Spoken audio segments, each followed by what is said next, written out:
to the first installment of Roger's Red Corner. I am your host, and you can find me here every Thursday guiding you guys into the weekend of combat sports. And what a weekend for us to start, ladies and gentlemen. This weekend we have, live in Chicago, UFC 225. In my opinion, the best UFC card this year. Why is it the best, you ask? It's simple. MMA fans love to have questions answered, and we will get answers this weekend. We'll find out if Robert Whittaker is for real, if Colby Covington is more than just a mouthpiece, if Andrei Arlovski is truly done and this is the end of the road, or if the winner of CM Punk and Mike Jackson will go on to fight Conor McGregor in an MMA match with boxing rules and special things allowed in the clinch.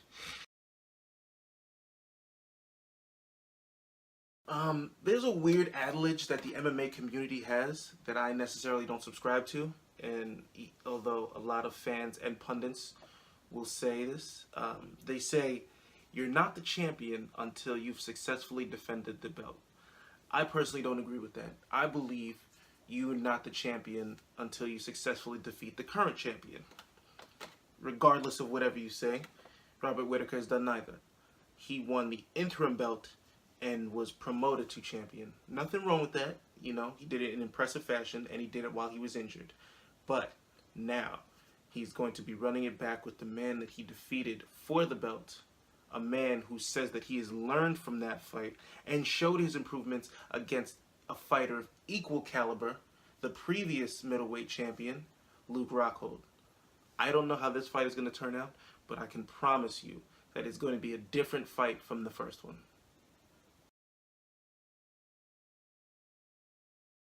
Ladies and gentlemen, we are in the Conor McGregor era. We have a man named Colby Chaos Covington who talked his way into a title fight. Now, there is nothing wrong with that. You know, it's the old Mayweather adage where you're either going to pay to watch me win or you're going to pay to watch me get beat up. Either way, you're still paying to watch me. That's what Colby's done. He has turned a whole nation on his back. He has turned a whole gym on his back. Literally. His Brazilian training partners refuse to train with him now because of the things that he said. And now he's even been attacking the Philadelphia Eagles. Me personally, whatever you got to do to get your shine, man. But I just want him to not overlook the man that he's fighting this weekend, RDA, who, if successful and does beat Colby Covington, will be the first Brazilian dual champion. Granted, it is an interim title fight, but a belt is a belt. I don't know how I feel about the term gatekeeper, but I will say this. Andrei Arlovski, former champion, has been around the sport since before I knew what MMA was, before I started watching it. A lot of people, you know, hardcore fans will remember his long flowing hair and his signature mouthpiece with the fangs. That's a staple that is going to be in MMA Hall of Fames for years. This man is still fighting, and he is fighting a killer this weekend in what I would call a younger, faster, better Mark Hunt. No disrespect to Mark Hunt, but Tai Tuivasa, another Australian striker who has been nothing but lights out inside the UFC, is coming to take Arlovski's head this weekend. But we've seen this before with Arlovski, where when he's backed into a corner, he can prove that the old dog still has new tricks. And with a name like the Pitbull, that's a perfect time to show them. Oh, where do I begin? Mike Jackson versus CM Punk.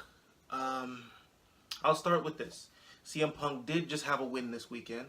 He won his, I believe, lawsuit with the WWE for $4 million. So, regardless of the outcome, he's already a winner. Now, that being said, a lot of MMA fans are going to complain about this fight, me included.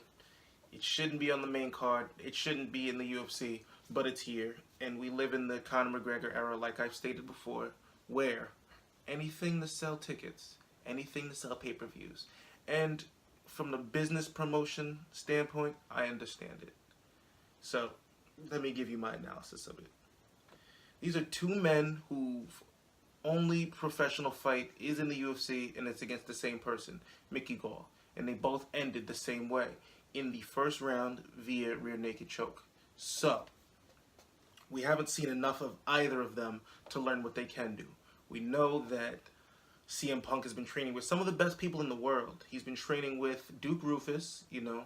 He's been training with a lot of former champions and current champions. And the word is that we are going to be surprised at he has in store for us.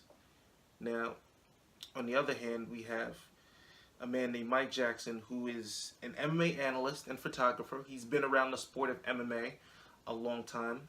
And believe it or not, that does play a factor. When you've been around MMA and you've seen a lot of things, even if you don't actually do it or participate in it, you will have an eye for it, and you'll be able to do that. A lot of trainers have never fought, but they've been watching fighting and they've been around fighting for so long that they have an eye for the sport. So this gentleman definitely has an eye for the sport. Now, is he able to put the things that he's seen and witnessed in his career up front and win in this fight? Who knows? Only time will tell. But I can promise you one thing. Both of these men will have a short UFC run. There's no reason to take any stake in either of them.